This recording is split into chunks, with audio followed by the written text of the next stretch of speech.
Pretty much everyone knows how Steam was in a bit of trouble on Christmas Day after users were apparently able to see sensitive personal information for other users.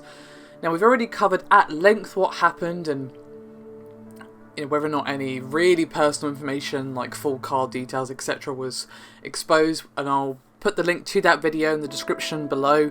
But for those of you who are already aware of what happened, there has been an official explanation from Valve. We had a bit of a sort of vague statement from them when this initially happened, but we were still left kind of in the dark as to what exactly went down to cause the problem. And basically there's a new blog post where they revealed they had been the victim of a DDoS, but it was not actually the DDoS itself which caused the personal information, which was stored on cached pages, served to the wrong people to become visible. What actually happened is it was Steam's own anti-DDoS countermeasures that actually caused all this kerfuffle. So, Valve have got a rather lengthy statement here. I'm just going to read it out and discuss some thoughts. So, here's what they had to say. Early Christmas morning, PST, the Steam store was the target of a DDoS attack, which prevented the serving of store pages to users. Attacks against the Steam store and Steam in general are a regular occurrence that Valve handles both directly and with the help of partner companies, and typically do not impact Steam users. During the Christmas attack, traffic to the Steam store increased 2,000% over the average traffic during the Steam sale. In response to the specific attack, caching rules managed by a Steam web caching partner were deployed in order to both minimise the impact on Steam store servers and continue to route legitimate user traffic. During the second wave of this attack, a second caching configuration was deployed that incorrectly cached web traffic for authenticated users.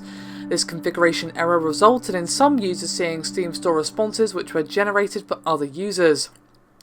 Incorrect store responses varied from users seeing the front page of the store displayed in the wrong language to seeing the account page of another user. Once this error was identified, the Steam store was shut down and a new caching configuration was deployed. Steam store remained down until we had reviewed all caching configurations and received confirmation that the latest configuration had been deployed to all partner servers, that all cache data on Edge servers had been purged. We will continue to work with our web caching partner to identify affected users and improve the process used to set caching rules going forward. We apologise to everyone whose personal information was exposed by this error and for the interruption of Steam store service. So, there you have it. Now, as I discussed in my original video, the type of personal information that was potentially exposed varied from just your account, front page, billing address, email address, purchase history, and the last 4 digits of your Steam Guard phone number, and the last 2 digits of a credit card. Now, one thing they have also said is that they will have contacted you if your information was seen by others, so do check the email address that is linked to your Steam account just in case. Of course, if any sensitive information that you can change was exposed, it's probably worth doing so.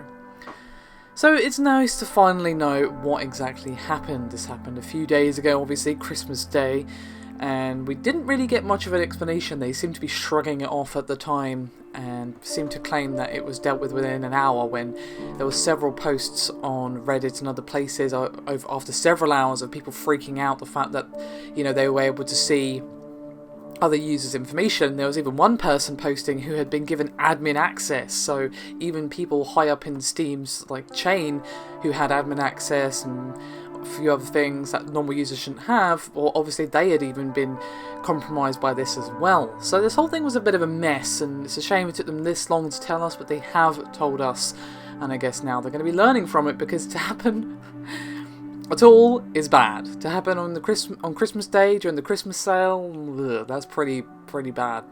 That's worse. Still, do check your emails. Make sure, keep an eye on your personal accounts, stuff like that. Change whatever you can. That's all you can do, really.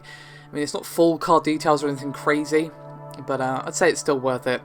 Regardless of all that, thank you very much for watching. I'll see you next time.